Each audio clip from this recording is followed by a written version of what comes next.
Hello learner, today we will discuss about the random access memory. Random access memory हमारी एक volatile primary memory है जिसको कि हम during the execution of program data and instructions को temporarily store करने के लिए use करते हैं.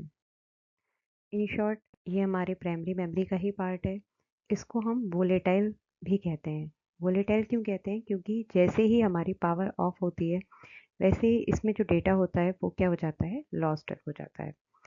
जो हमारी रैंडम एक्सेस मेमोरी है उसमें जो एक्सेस होता है वो फास्ट एक्सेस होता है. क्यों होता है?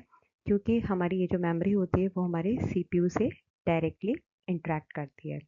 रैंडम एक्सेस मेमोरी में हमें अगर किसी भी लोकेशन को एक्सेस करना होता है तो हम क्या कर सकते हैं, उसको डायरेक्ट एक्सेस कर सकते हैं.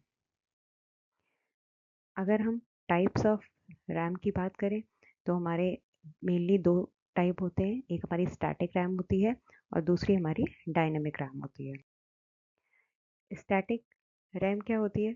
स्टैटिक रैम हमारी जो मेन मेमोरी है उसी का पार्ट होती है जिसमें कि हम डेटा को स्टोर करने के लिए फ्लिप फ्लॉप का यूज़ करते हैं. हमारी ये जो मेमोरी होती है एक्सपेंसिव होती है बट इसमें जो हमारा एक्सेस होता है वो फास्टर होता है. इस मेमोरी में हमें बार बार रिफ़्रेश करने की नीड नहीं होती है. क्यों नहीं होती? क्योंकि इसमें हम फ्लिप फ्लॉप का यूज़ करते हैं. जो हमारी एसरैम टेक्नोलॉजी है उसे हम अपनी कैश मेमोरी में भी यूज़ करते हैं. जो हमारी स्टैटिक रैम है उसकी जो स्टोरेज डेंसिटी होती है वो क्या होती है, लो होती है. लो स्टोरेज डेंसिटी का मतलब होता है कि हम इसके अंदर लेस डेटा को स्टोर कर सकते हैं. उसके बाद आती है हमारी डायनेमिक रैम. डायनेमिक रैम में हम जो डेटा स्टोर करते हैं उसमें डेटा को स्टोर करने के लिए हम किसका यूज़ करते हैं, कैपेसिटर का यूज़ करते हैं. क्योंकि हम इसमें कैपेसिटर का यूज़ करते हैं तो इस मेमोरी को बार बार रिफ़्रेश होना पड़ता है.